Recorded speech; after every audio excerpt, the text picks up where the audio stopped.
요한복음 강해 114번째 시간입니다.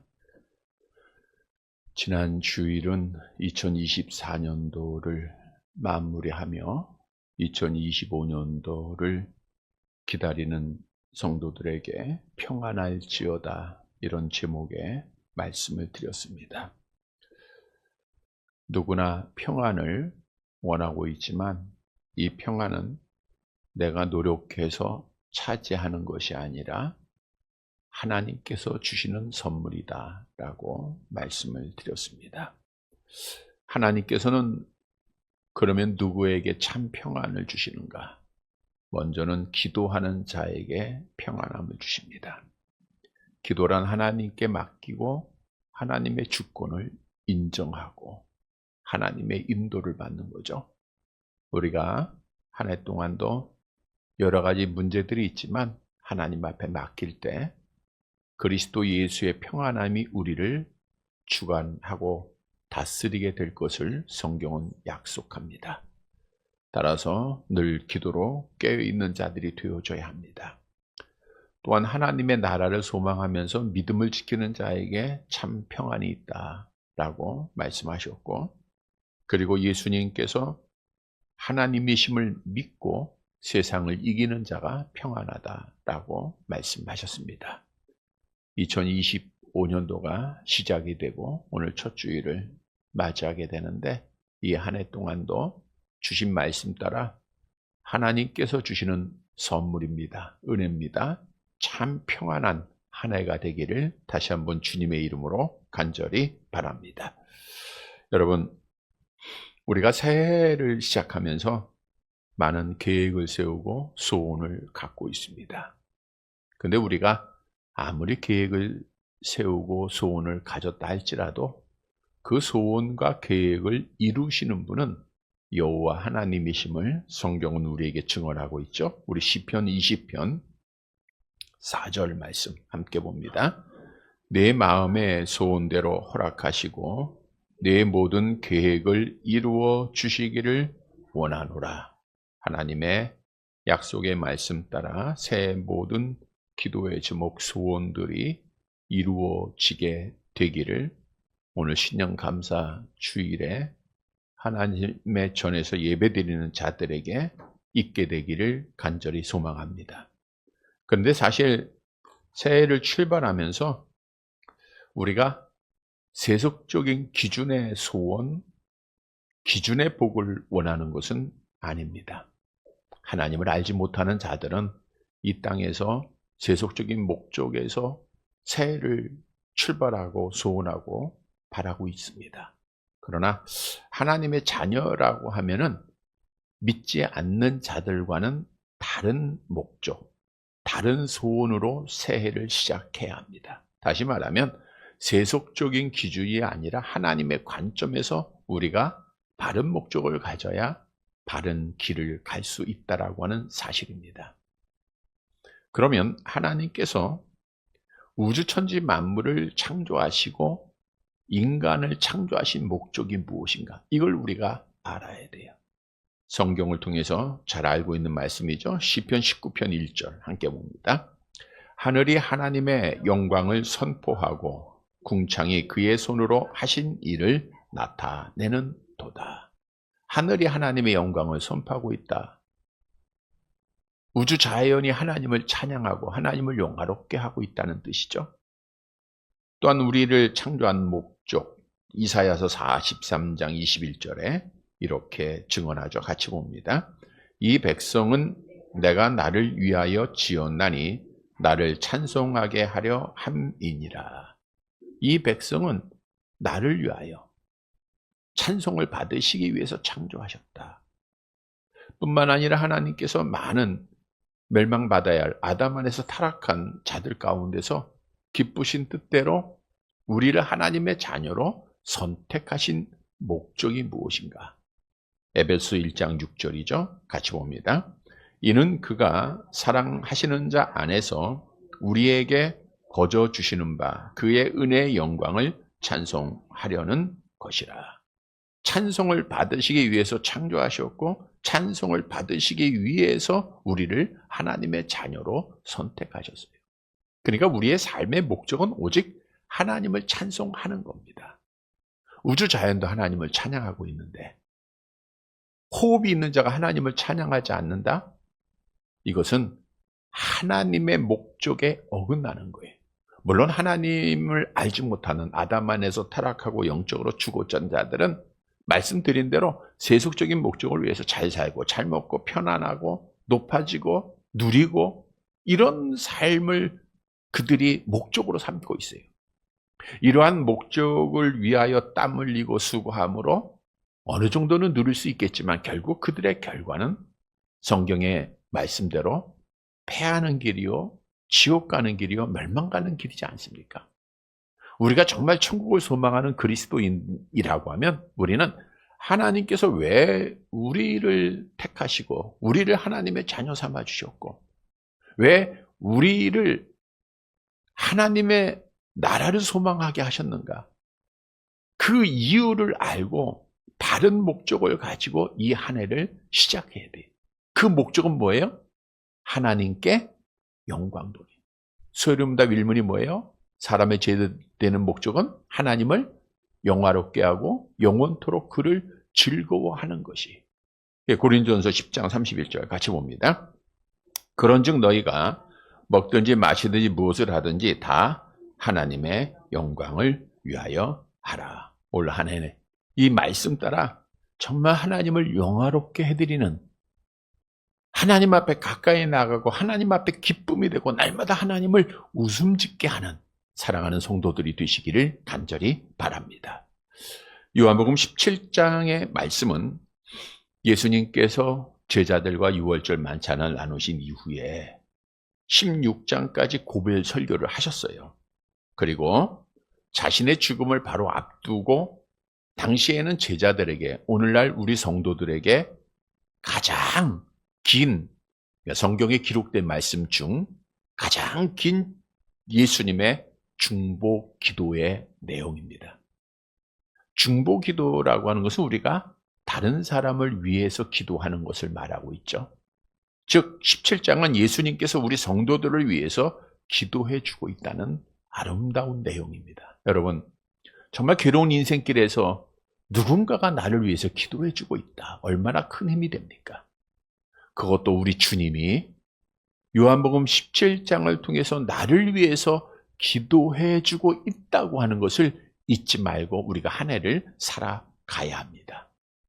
종교개혁자 존 낙스라고 하는 유명한 분이 있는데 이분은 병상에서 죽음을 기다리면서 다른 사람을 통하여 요한복음 17장을 계속해서 낭독하게 했어요. 17장 이 요한복음 말씀을 들으면서 죽음을 맞이했다라고 하는 사실입니다. 또한 유명한 종교개혁자 멜랑크톤은 이 17장에 대해서 하나님이 아들이 하나님께 바친 요한복음 17장의 기도는 가장 숭고하고 가장 거룩하며 그리고 가장 탁월한 기도다라고 정리를 했습니다. 가장 숭고하고 가장 거룩하고 가장 탁월한 기도다. 다시 말하면 이 시대를 살고 있는 그리스도인들에게 주님이 나를 위하여 기도하고 있다고 하는 이 말씀이야말로 마지막 때 끝까지 믿음을 지키게 하는 가장 필요한 말씀이라고 하는 사실입니다. 여러분, 오늘날은 많은 교인들이 세상의 헛된 영광의 마음을 빼앗기고 소망을 두고 살다가 믿음을 지키지 못하고 교회를 떠나고 하나님을 떠나고 있는 시대입니다. 이것도 예언되어져 있어요. 미혹을 견디지 못하는 거예요. 하나님 앞에 예배드리지 못하고 하나님의 말씀 따라 행하지 못하는 거예요.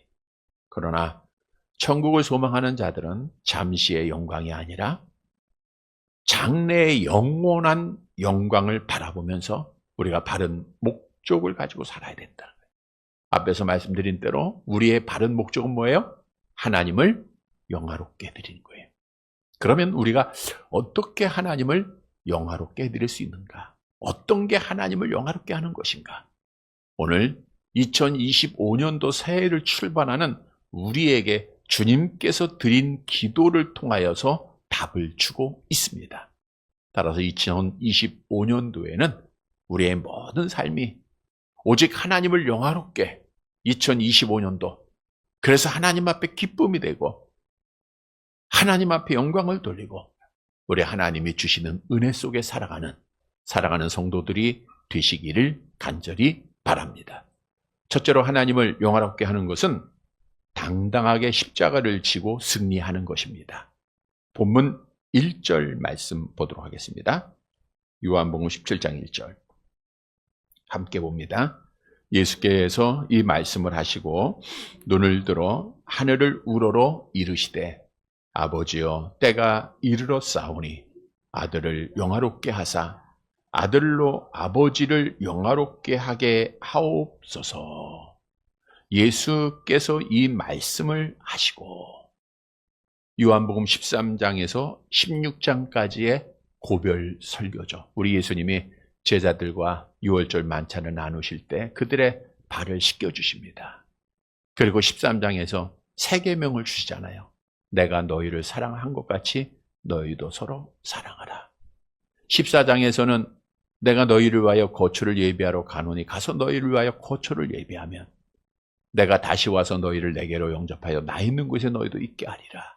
그리고 성령을 보내주실 것을 약속을 하시죠. 15장에서는 포도나무와 가지의 관계를 통해서 제자들에게 힘을 주고 위로를 줍니다. 나는 포도나무여 너희는 가지라. 그가 내 안에 내가 그 안에 거하면 이 사람은 열매를 많이 만나니 나를 떠나서는 너희가 아무것도 할 수 없다. 그리고 성령께서 오셔야 할 일들에 대해서 말씀을 하셨고 16장에서 너희가 이 땅에서 많은 환난을 겪게 될 거야. 그러나 내가 세상을 이겼으니 담대하라 라고 고별 설교를 통하여 제자들에게 오늘 우리 성도들에게 힘을 줬어요. 이 말씀을 마치시고 예수님께서 뭐 하셨죠? 눈을 들어 하늘을 우러러 이르시되 그러니까 눈을 들어서 하늘을 바라봤다는 건 뭐 하셨다는 거예요? 기도하신 거예요. 우리 주님이 이제 기도하십니다. 기도하시면서 제일 처음에 뭐라고 말씀하세요? 아버지요. 아버지요. 우리 예수님은 성자 하나님 아버지의 아들이 처음부터 영원 전부터 아들이었어요. 즉 예수님에게 하나님 아버지는 영원 전부터 아버지요. 그리고 영원까지 아버지이십니다. 자, 그런데 우리가 아는 대로 예수님이 지금 언제 이 기도를 드리고 계시는가? 마지막 십자가의 고난을 앞두고 아버지여라고 부르셨다는 거예요.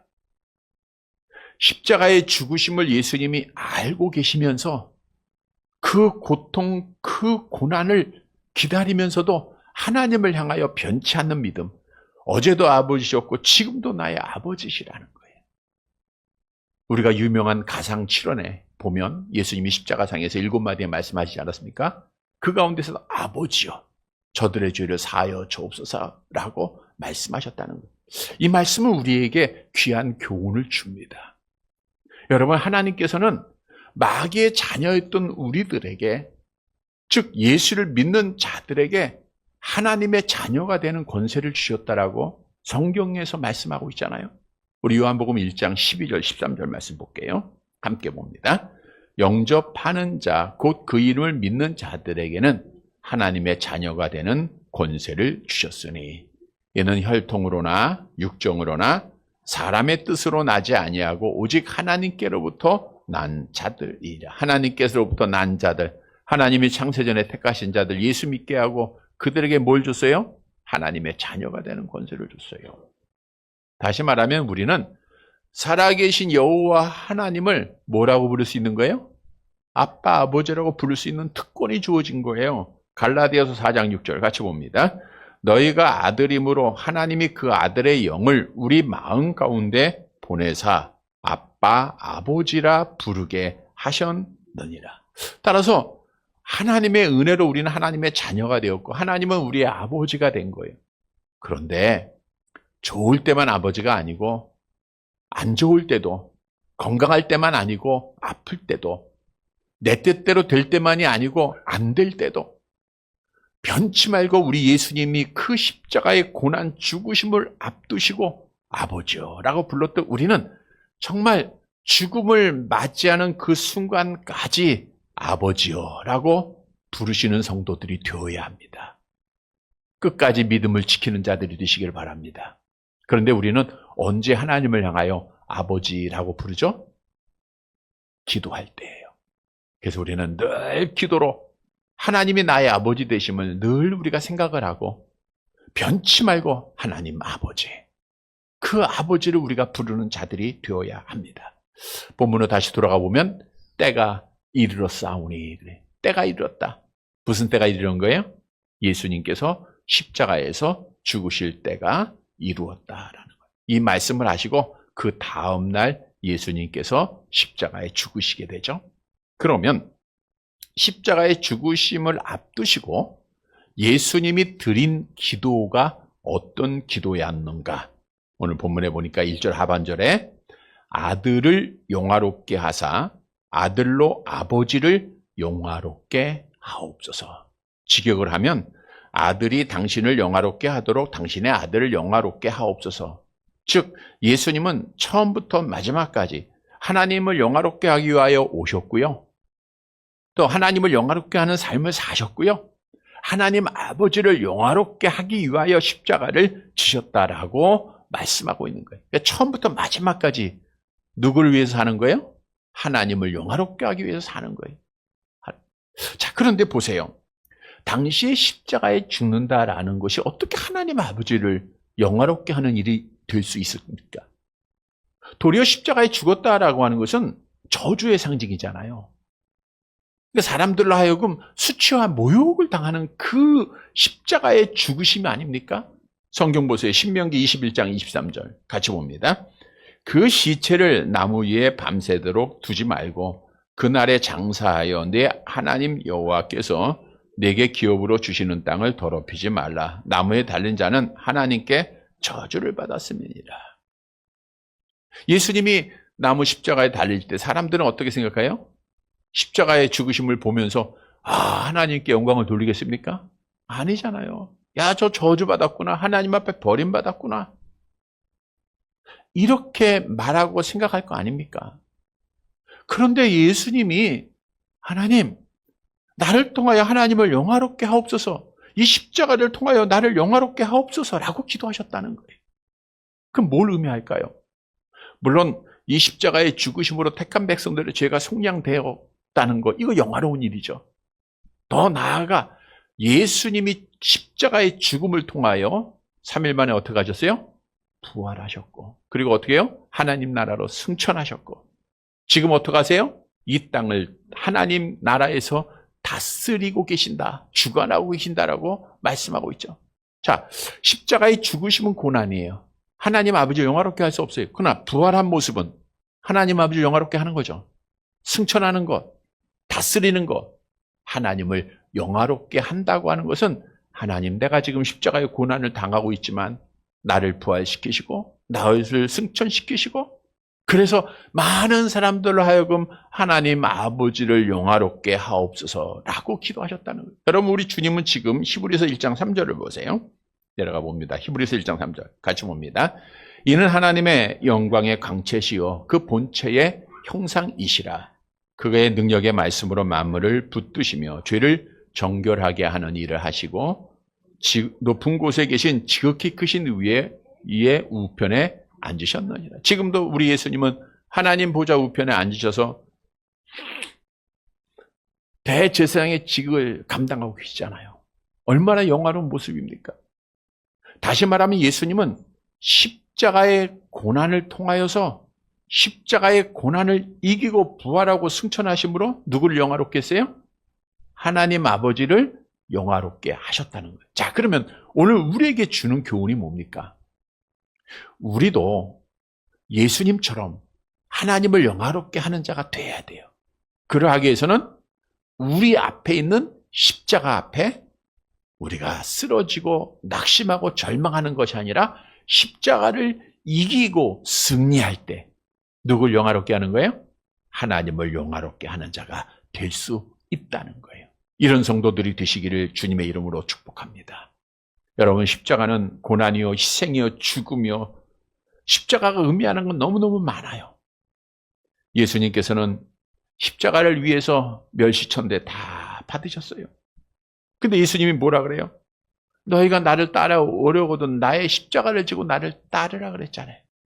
이미 예수님은 제자들을 향하여서, 우리 성도들을 향하여서 너희에게 고난이 있고 박해가 있을 것을 말씀하셨잖아요. 요한복음 16장 2절에 뭐라 그랬어요? 같이 봅니다.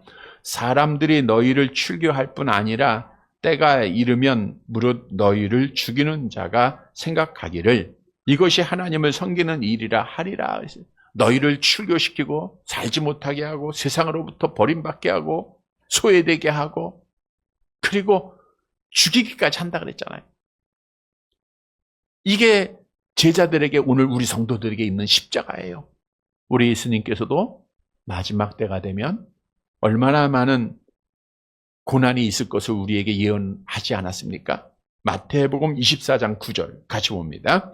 그때 사람들이 너희를 환난에 넘겨주겠으며 너희를 죽이리니 너희가 내 이름 때문에 모든 민족에게 미움을 받으리라. 그래서 우리는 하나님의 나라 갈 때까지 뭘 겪어야 돼요? 사도행전 14장 22절 같이 봅니다. 우리가 하나님의 나라에 들어가려면 많은 환난을 겪어야 할 것이라. 여러분, 중요한 사실은 이 많은 환난, 지금 2025년도가 시작되는 오늘 첫 주일인데 우리 성도들 앞에는 계속해서 시험이 있습니다. 세상으로부터 미움받기 때문에, 하나님에게 속한 자이기 때문에, 하나님의 자녀이기 때문에, 천국 가야 되기 때문에 우리에게는 많은 박해가 있어요. 우리 앞에 있는 것은 평탄한 대로가 아닙니다. 비포장도로요, 가는 길에 구덩이가 있고 정말 빠지기 쉬운 시험들이 있고 너무나도 많은 박해가 있어요. 그런데 우리가 이 시험을 당하고 박해를 당할 때 믿음을 지키지 못하면 하나님의 영광이 가려진다는 거예요. 그러나 예수님처럼 십자가를 지실지라도 우리가 그 박해를 이기고 견디고 시험을 이기면 누구한테 영광이 돼요? 하나님께 영광이 되는 거예요. 그래서 오늘 우리가 2025년도 하나님을 영화롭게 우리 앞에 있는 시험에 쓰러지지 말라는 거예요. 박해를 견디라는 거예요. 승리하라는 겁니다. 십자가 당당하게 지라는 겁니다. 여러분, 신앙의 선조들은 박해를 이기고 하나님을 영화롭게 했습니다. 요셉이 그 꿈을 이루기 위하여 하나님의 뜻을 위해 얼마나 많은 박해를 받았습니까? 안 쓰러졌어요. 중상모략을 당하고 옥중에 갇히게 됐을지라도 당당하게 믿음을 지키고 승리함으로 하나님을 영화롭게 하는 자가 됐습니다. 다윗도 수많은 어려움을 겪었지만 그가 믿음을 지키고 십자가를 견뎠기에 하나님을 영화롭게 하는 자가 됐어요.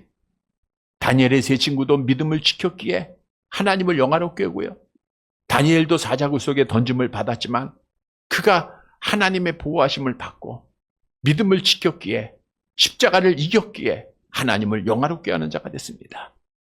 많은 선지자들이 톱으로 켜 죽임을 당하고 십자가의 사도들이 거꾸로 죽기도 하고, 또 사도 바울도 수많은 어려움을 겪었지만 그 십자가 앞에 쓰러지지 않았어요.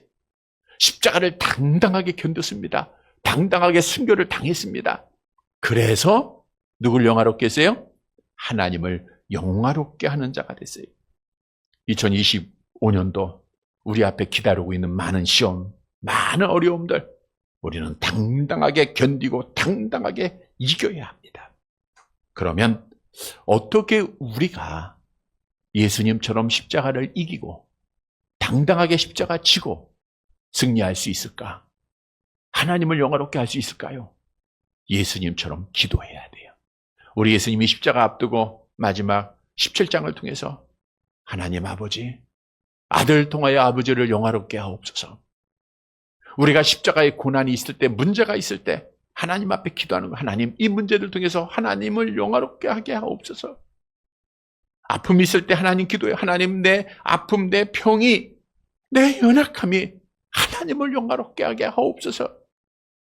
기도할 때 하나님께서 그 기도를 들어주시고 그 그 기도하는 자에게 능력을 주시고 승리를 주시고 견디게 하신다는 거예요. 성경도 약속하죠. 고린도후서 4장 8절 9절 함께 봅니다.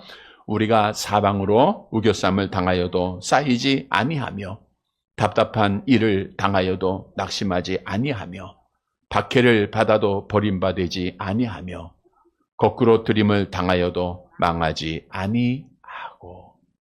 하나님을 영화롭게 하는 자, 하나님 앞에 기도하는 자, 하나님이 이렇게 해주세요. 고린도전서 10장 13절 암송해 볼까요? 사람이 감당할 시험 밖에는 너에게 당한 것이 없나니 오직 하나님은 미쁘사 너희가 감당하지 못할 시험 당함을 허락하지 아니하시고 시험 당할 즈음에 또한 피할 길을 내사 너희로 능히 감당하게 하시느니라. 여러분, 우리는 연약합니다. 우리는 아무것도 할 수 없어요. 그러나 하나님, 이 문제를 통해서 하나님 영광 받아 주옵소서.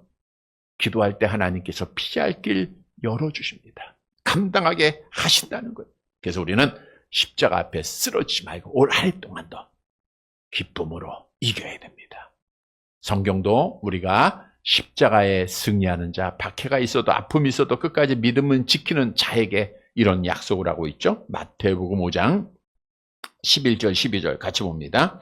나로 말미암아 너희를 욕하고 박해하고 거짓으로 너희를 거슬려 모든 악한 말을 할 때에는 너희에게 복이 있나니 기뻐하고 즐거워하라. 하늘에서 너희의 상이 큼이라. 성도 여러분, 오늘 말씀을 꼭 기억하고 우리가 걸어가야 할 길은 고난의 길입니다. 십자가 지는 길입니다. 피하지 마세요. 이 십자가 앞에 쓰러지는 것이 아니라 승리하는 길이에요. 하나님 앞에 기도하면 됩니다. 그래서 올 한 해 동안도 아버지요, 내 이 문제, 내 이 아픔을 통하여 하나님 영화롭게 없어서 기도하고 주님의 은혜로 견디고 승리해서 우리 하나님 아버지를 영화롭게 해드리는 사랑하는 성도들이 되시기를 간절히 바랍니다. 두 번째로 하나님을 영화롭게 하는 것은 영생하는 겁니다. 영생하는 것. 자, 본문 2절 말씀 보도록 할게요. 같이 봅니다. 아버지께서 아들에게 주신 모든 사람에게 영생을 주게 하시려고 만민을 다스리는 권세를 아들에게 주셨음이로소이다. 아버지께서 아들에게 주신 모든 사람에게 영생을 주시려고. 그러니까 하나님께서는 이 땅에 있는 모든 사람에게 영생을 주시는 게 아니에요. 우리 장로교에서는 재한속죄, 모든 사람의 죄를 위해서 예수님이 죽으신 것이 아니고, 오늘도 본문에 나와 있죠. 아버지께서 아들에게 주신 모든 사람이에요. 그러니까 하나님 앞에 택한 백성들을 말하겠죠. 택한 백성들에게 뭘 주시기 위해서? 영생을 주기 위해서. 우리 하나님 아버지도 택한 백성들을 사랑하시기에 그들에게 생명을 주기 위해서, 영생을 주기 위해서 예수님을 보내셨다 말씀하지 않았습니까? 잘 암송하는 구절이죠. 요한복음 3장 16절 함께 암송합니다. 하나님이 세상을 이처럼 사랑하사 독생자를 주셨으니 이는 그를 믿는 자마다 멸망하지 않고 뭘 얻어요? 영생을 주시려고 오신 거예요. 그래서 예수님이 이 땅에 오신 목적이 뭐예요? 요한복음 10장 10절 도둑이 오는 것은 도둑질하고 죽이고 멸망시키려는 것뿐이요 내가 온 것은 양에게 뭘 줘요? 생명, 영생을 주기 위해서, 풍성히 주기 위해서 오셨다라고 말씀하셨어요. 그래서 하나님 아버지는 만물을 다스리는 권세를 아들에게 주신 거예요. 영생을 주기 위해서. 자, 그러면 영생이란 무엇인가? 아주 중요한 말씀이죠. 3절 말씀. 자, 영생에 대한 정의입니다. 3절 같이 봅니다. 영생은 곧 유일하신 참 하나님과 그가 보내신 자 예수 그리스도를 아는 것입니다. 그러니까 우리가 바르게 알아야 되는데, 그래야 믿음을 지키게 되는데, 사람들이 물어봐요. 영생이 뭡니까? 뭐라고 대답해야 돼요? 이 말씀하면 돼요. 요한복음 17장 3절. 다시 한번 볼게요. 암송해 볼까요? 시작. 영생은 곧 유일하신 참 하나님과 그가 보내신 자 예수 그리스도를 아는 것입니다. 물론 여기서 안다는 것은 머리로만 안다는 그것을 의미하는 것이 아니라 원문의 의미는 그분을 우리가 신앙하고 받아들이는 것을, 신뢰하는 것을 말하고 있어요. 여러분, 영생이라고 하는 것은 말의 의미는 영원히 사는 겁니다. 죽은 자가 살아나는 것을 말하고 있어요. 이 말씀은 왜 영생을 주시기 위해서 오셨냐? 죽었기 때문에 그래요. 본래 하나님은 우리가 잘 아는 대로 우리 인간을 창조할 때 영생하도록 창조하셨죠. 영생하도록 창조하셨어요. 창세기 2장 7절에 보면 같이 볼까요? 여호와 하나님이 땅의 흙으로 사람을 지으시고 생기를 그 코에 불어넣으시 사람이 생령, 살아있는 영이 되었다. 물론 이제 육체도 썩지 않도록 돼. 그러니까 죽음은 죄의 결과로 온 거지. 아담이 타락하기 전까지는 우리는 다 영생이에요. 몸도 영생하고요. 영혼도 영생하게 돼 있어요. 그런데 사망이 왜 찾아왔죠? 우리의 첫사람 아담의 타락으로 찾아온 거예요. 암송합니다. 그러므로 한 사람으로 말미암아 죄가 세상에 들어오고 죄로 말미암아 사망이 들어왔나니 이와 같이 모든 사람이 죄를 지었으므로 사망이 모든 사람에게 이르렀다 그랬잖아요. 모든 사람에게 사망이 이르렀다는 것은 모든 사람은 날 때부터 영혼이 죽었고 육체적으로 죽어야 되고 영원한 죽음을 당해야 된다라고 하는 사실을 성경은 말씀하고 있는 거예요. 자, 그런데 하나님께서는 이 사람들 중에서 하나님이 주권을 가지고 선택을 하세요. 그래서 오늘 본문에도 보면 하나님 아버지께서 나에게 주신 자라고 말씀하고 있죠. 자, 그들에게 하나님의 자녀로 삼으니까 그들을 살려야 되잖아요. 그래서 영생을 주시기 위해서 누굴 보냈어요? 예수님을 보낸 거예요. 그리고 예수님을 믿는 자에게 아는 것이 아니라 믿는 자입니다. 믿는 자에게 뭘 줬어요? 우리 암송해 봅니다. 요한복음 5장 14절 시작. 내가 진실로 진실로 너희에게 이르노니 내 말을 듣고 또 나 보내신 이를 믿는 자는 영생을 얻었고 심판에 이르지 아니하니 사망에서 생명으로 옮겨나니라. 그래서 영생이란 뭔가 유일하신 참 하나님과 그가 보내신 예수 그리스도를 아는 것. 즉 예수님께서 그리스도이시며 하나님이심을 아는 것, 믿는 것이 영생이에요. 이걸 믿으면 우리는 영원히 살아나요.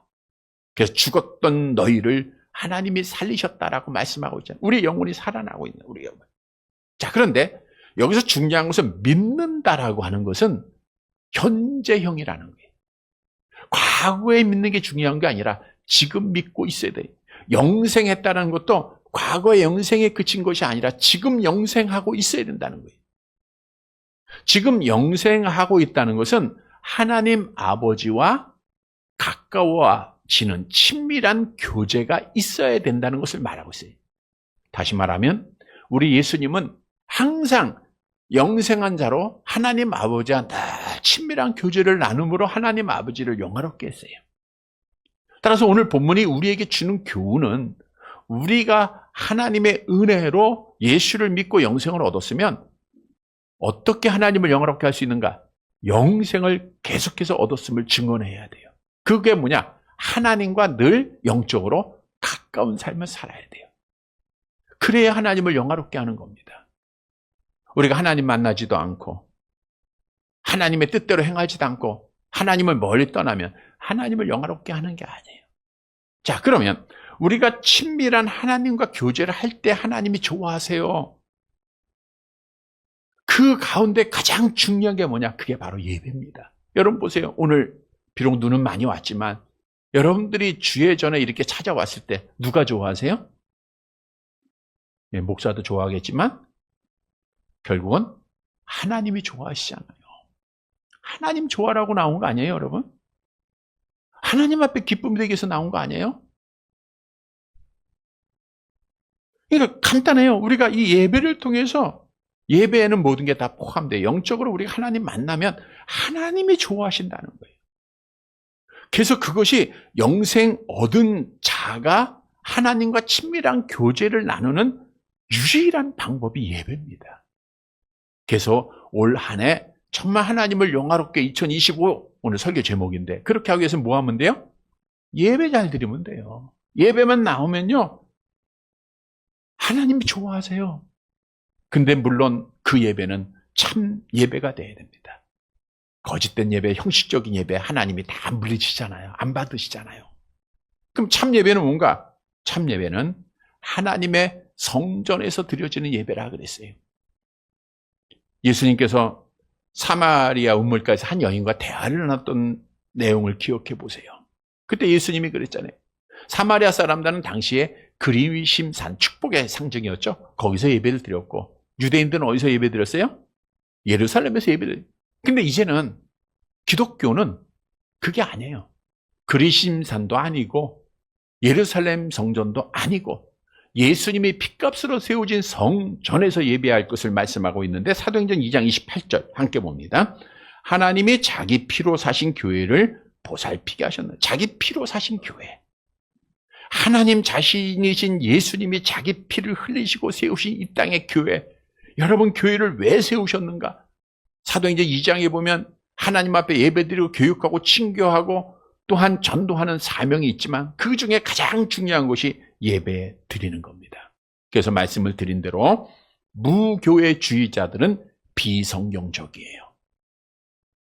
절대로 하나님의 나라 갈 수 없습니다. 왜냐하면 성경은 나를 통하지 않고는 아버지께로 올 자가 없다라고 분명히 우리에게 증언하고 있고, 예수님의 몸이 하나님의 교회임을 말씀하고 있기 때문입니다. 그래서 우리는 이 한 해 정말 하나님을 영화롭게 하기 위해서는 주의 성전에서 예배 꼭 드려야 돼요. 그리고 영과 진리로 예배해야 되겠죠? 요한복음 4장 24절 암송합니다. 하나님은 영이시니 예배하는 자가 영과 진리로 예배할지니라. 이게 참 예배입니다. 영으로 드리라는 것은 마음을 다해서 드리라는 거예요. 진리로 드리라는 것은 하나님의 말씀을 따라서 드리라는 겁니다. 여러분, 하나님은 자기를 멸시하는 자는 하나님이 멸시하세요. 자기를 존중하게 여기면 하나님이 존귀하게 여기십니다. 사무엘상 2장 30절 하반절 같이 봅니다. 나를 존중히 여기는 자를 내가 존중히 여기고 나를 멸시하는 자를 내가 경멸하리라. 성도 여러분, 오늘 하나님을 예배하기 위해서 나온 이 모습이 하나님을 영화롭게 하였듯, 오늘 2025년도 하나님을 영화롭게 하는 자가 될진데, 하나님 전에서 참 예배 드려서 우리 하나님을 영화롭게 해드리는 사랑하는 성도들이 되시기를 간절히 바랍니다. 세 번째, 하나님을 영화롭게 하는 것은 잃어버린 영혼을 찾는 거예요. 본문 4절 말씀 봅니다. 같이 봅니다. 아버지께서 내게 하라고 주신 일을 내가 이루어 아버지를 이 세상에서 영화롭게 하였사오니. 아버지께서 내게 하라고 주신, 하나님 아버지께서 예수님에게 하라고 주신 일이 뭐예요? 하나님께서 맡겨진 양들을 구원하는 거잖아요. 그거를 이루어서 하나님을 영화롭게 하셨다, 그거예요. 하나님을 영화롭게 했다. 그러니까 하나님의 맡겨진 잃어버린 양들을 찾음으로 하나님을 영화롭게 했다, 그거죠. 또 5절 말씀 보세요. 같이 봅니다. 아버지여, 창세전에 내가 아버지와 함께 가졌던 영화로서 지금도 아버지와 함께 나를 영화롭게 하옵소서. 즉, 아버지여, 창세전에 내가 아버지와 함께 가졌던 영화, 이것은 예수님이 이미 창세전에 하나님으로서 하나님 앞에 영광을 돌리는, 또 영광을 받는 자라고 하는 사실, 즉 예수님은 하나님이라고 하는 사실을 우리에게 증언해 주고 있는, 우리 요한복음 1장에서 이미 말씀을 드려서 예수님이 하나님 되심을 많이 말씀드렸고요. 또 지금도 아버지와 함께 나를 영화롭게 하옵소서. 십자가의 고난 잘 감당하여서 아버지의 일을 완성함으로 하나님을 영화롭게 하게 하소서라고 기도를 드린 거예요. 여러분, 무엇을 우리에게 교훈해 주고 있습니까? 예수님은 하나님 아버지의 뜻을 완성함으로, 이루심으로 하나님 아버지를 영화롭게 했다는 것은 우리도 하나님 아버지께서 주신 하나님 아버지의 일을 이룰 때 하나님께서 영광을 받으신다는 거예요. 자, 그러면 하나님 아버지의 뜻이 뭔가? 요한복음 6장 38절 39절 같이 봅니다. 내가 하늘에서 내려온 것은 내 뜻을 행하려 함이 아니요 나를 보내신 이의 뜻을 행하려 함이니라. 나를 보내신 이의 뜻은 내게 주신 자 중에 내가 하나도 잃어버리지 아니하고 마지막 날에 다시 살리는 이것이니라. 즉 하나님의 자녀 구원시키는 거 아닙니까? 예수님이 오신 목적이고요. 여러분, 하나님 아버지는요, 지금도 잃어버린 양을 찾을 때 가장 기뻐하시고 즐거워하신다는 거예요. 우리가 누가복음 15장으로 가보면 한 사람이 양 100마리가 있는데 한 마리를 잊어버렸어요. 그러다 찾았어요. 누가복음 15장 6절 같이 봅니다. 집에 와서 그 벗과 이웃을 불러 모으고 말하되 나와 함께 즐기자. 나의 잃은 양을 찾아 내었노라. 돌아온 탕자를 보시고 기뻐하셨죠. 하나님이. 같이 봅니다. 누가복음 15장 24절 내려가 볼게요. 이 내 아들은 죽었다가 다시 살아났으며 내가 잃었다가 다시 얻었노라 하니 그들이 즐거워하더라. 그러니까 하나님 아버지가 가장 즐거워하는 모습을 성경이 찾는다고 하면 잃어버린 자가 하나님 앞에 나왔을 때예요. 근데 그 일을 주님이 완성을 하셨고 지금 우리에게 누구에게 맡기셨느냐? 성령을 받고 하나님의 자녀된 자들에게 맡기셨어요. 그래서 우리가 해야 할 일은 하나님의 복음을 전하는 일입니다. 우리가 성구 영신 예배 때에도 말씀을 드렸듯 우리가 매해를 보낼 때마다 아쉬운 게 하나가 열매가 없었다는 거. 오늘 2025년도에는 정말 하나님을 미소 짓게 해야 돼요. 그러하기 위해서는 전도의 열매가 꼭 있어야 됩니다. 여러분의 형제들, 자녀들이 함께 나와야 되고 이웃들이 나와고 정말 열매를 맺을 때 하나님 좋아하세요. 하나님을 영화롭게 한다는 게 어려운 게 아니에요. 우리가 전도의 열매를 맺으면 됩니다. 성도 여러분, 2025년도는 전도의 열매를 꼭 맺어서 우리 하나님 아버지를 영화롭게 해드리는 사랑하는 자들이 되시기를 간절히 바랍니다. 말씀을 정리해 드리겠습니다. 우리의 삶의 목적은 뭐예요? 하나님을 영화롭게 하는 거예요. 그러니까 세상 사람들과는 구별되죠. 우리는 정말 하나님이 좋아하는 일을 하는 거고요. 하나님을 미소 짓게 하는 것이 우리의 삶의 목적입니다. 성도 여러분, 오늘 2025년도를 시작하는 신년 감사 주일에 하나님을 영화롭게 하기 위해서 어떻게 해야 할 것인가? 어떤 게 하나님을 영화롭게 하는 것인가? 주님의 말씀을 통해서 그 마지막 중보 기도를 통해서 우리에게 교훈해 줬어요. 하나님을 영화롭게 하는 것은 첫째로는 십자가를 피하지 말고 당당하게 견디고 승리할 때 우리 예수님이 하나님을 영화롭게 했듯 우리도 하나님 앞에 영광을 돌리는, 그러니까 시험이 있고 박해가 있어도 아픔이 있어도 낙심하지 말고 믿음 지킬 때 하나님 영광 받으세요. 두 번째로 하나님을 영화롭게 하는 것은 영생하는 겁니다. 우리가 예수를 이미 믿었어요? 영생 얻었어요? 이제는 영생 얻은 자의 삶, 하나님 앞에 참 예배 드림으로 하나님과 친밀한 교제를 할 때 예배 나오기만 하면 하나님이 좋아하세요. 하나님 영화롭게. 세 번째로는 잃어버린 자를 찾을 때입니다. 하나님 좋아하십니다. 사랑하는 성도 여러분, 하나님을 영화롭게 2025년 오늘 설교 제목처럼 우리 정말 하나님의 말씀 따라 이 한 해는 하나님을 영화롭게 해드리는 한 해가 되어서 하나님께 영광 돌리고 하나님 앞에 복받는 사랑하는 성도들이 되시기를 주님의 이름으로 간절히 바랍니다.